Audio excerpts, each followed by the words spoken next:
যে এমন বাংলাদেশ আমরা করতে চাচ্ছি যেটা আমরা এক পরিবার, এটি হলো মূল জিনিস। এখানে পরিবারের মধ্যে কোনো পার্থক্য করা, বিভেদ করা, এটার কোনো প্রশ্ন আসে না। আমরা বাংলাদেশের মানুষ, বাংলাদেশ, এইটি আমরা নিশ্চিত করতে চাই। এটা নিয়ে আর কোনো বাদ বিবাদ ইত্যাদি জানি না।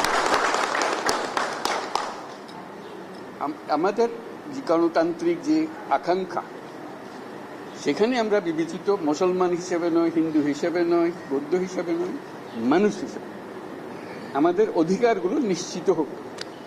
সমস্ত সমস্যার গোড়া হলো আমরা যত প্রাতিষ্ঠানিক আয়োজন এগুলো করেছি সবকিছু পচে গেছে। এই কারণে এই গোলমালগুলো হইতেছে। কাজে আমরা প্রাতিষ্ঠানিক আয়োজনগুলোকে ঠিক করতে হবে।